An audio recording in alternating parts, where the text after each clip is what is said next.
Hello, and welcome to the Edifice of Trust podcast. The Edifice of Trust podcast is a thoughtful discussion of today's current events from the perspective of America's founding principles. Hello, everyone.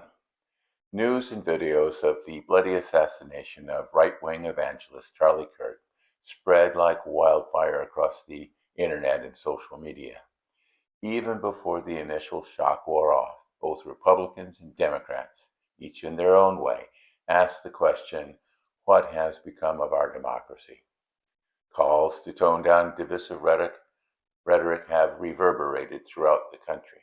Even President Trump denounced such rhetoric, saying, quote, "It's long past time for all Americans and the media to confront the fact that violence and murder are the tragic consequence of demonizing those with whom you disagree, day after day, year after year, in the most hateful and despicable way possible."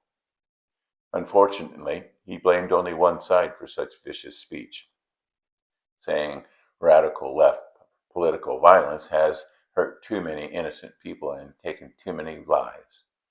Trump reinforced his assertion that the violence in rhetoric is one-sided, blaming the violence on the radical left lunatics, ignoring the violent attacks, assassinations, and bombings on Democrats. Democrats, to their credit, have also condemned the horrific attack, with California Governor Gavin Newsom calling the murder, quote, "disgusting, vile, and reprehensible," and socialist candidate for New York City Mayor Zohran Mamdani saying, quote, "political violence has no place in our country," unquote. But all of this shock and dismay will soon fade when our politicians get back to campaigning for the next election, as if they ever stopped campaigning. But the question remains, what the hell is going on in our democracy?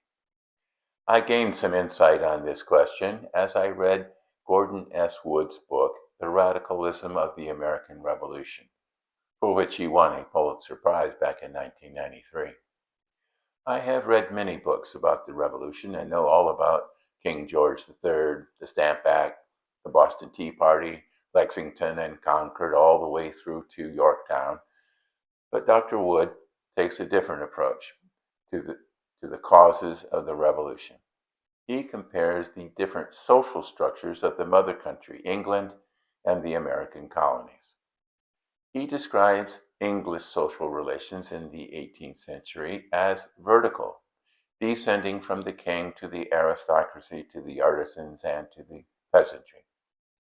I first encountered the concept of vertical societies in a book by Manuel Hines, In Defense of Liberal Democracy, on which I based two commentaries, Vertical War, published March 15th, 2022, and Slanted Society, published April 18th, 2022.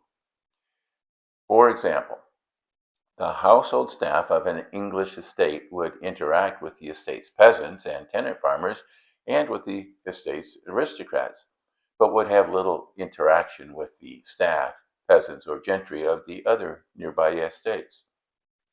American society was more horizontal.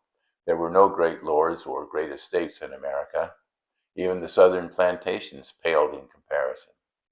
Most American farmers owned their own land, and since about 90% of workers were farmers back then, that meant most American farmers were independent landowners.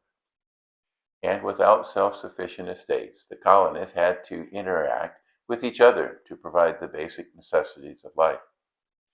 And while the king would appoint a royal governor, with little administrative staff and no British troops prior to the French and Indian War, the colonists had to provide most of the governance for their colonies as well.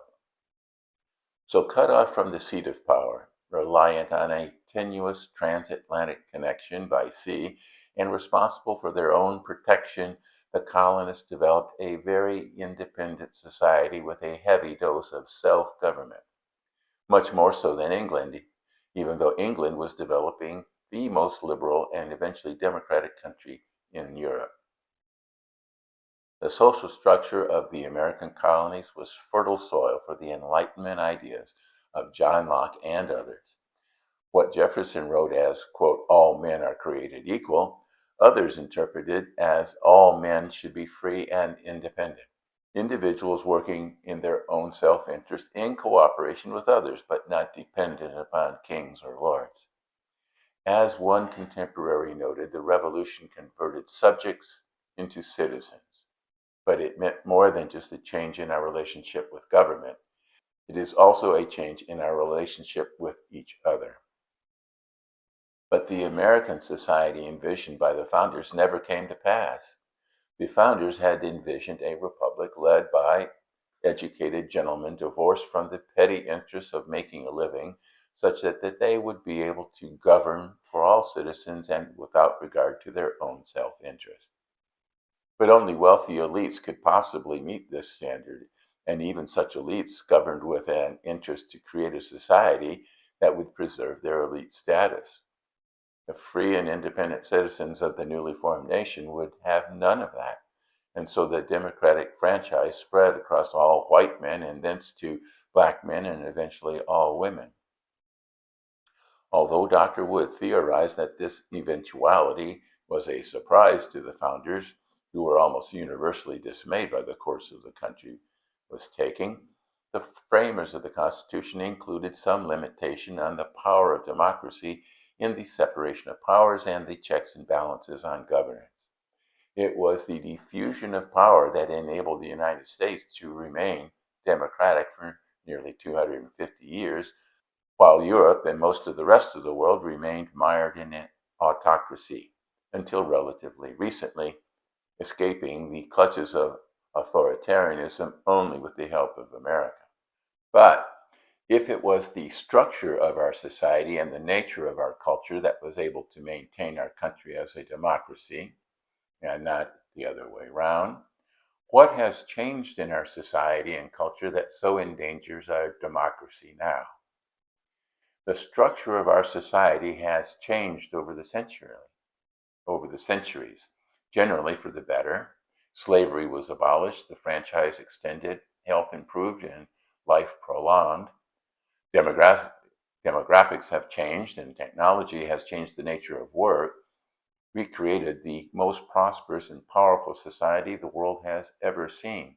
We saved the world from Nazism, fascism, and communism. So where did we go wrong? Why are we at each other's throats? Why are we killing people for debating ideas? The clue to the answer, I believe, lies in Dr. Wood's original analysis of the American Revolution. American democracy was successful because we had developed a horizontal society that empowered millions of people compared to the vertical societies of continental Europe. But as America has become larger, more powerful, and more technologically advanced, we have also become more vertical. Political power that was diffuse has become more concentrated. In recent decades, activities formerly done by citizens are now done by government or controlled by government through overbearing regulations. In those same decades, productive work became dominated by powerful corporations. But even those powerful entities are now being more and more controlled by government through industrial policy and arbitrary edicts.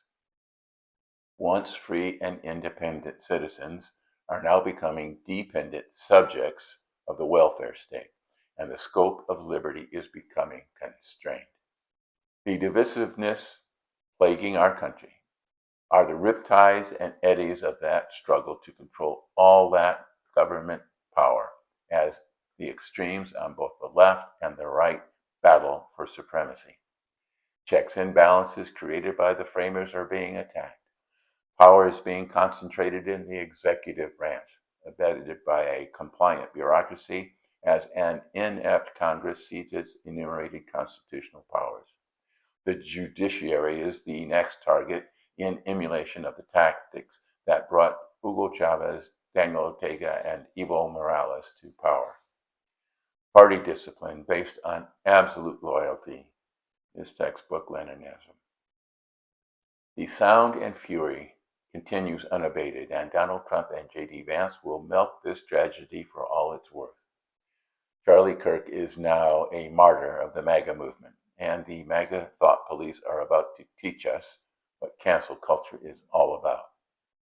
The progressives are on the defensive now, but they will surely mount a counterattack soon. But don't delude yourself. This isn't about Charlie Kirk. This is a battle about power. And as long as America is vertically oriented, that battle for power will continue until we become a tyrannical, authoritarian state. And then it won't matter if it is a tyranny of the left or the right. Thanks for watching.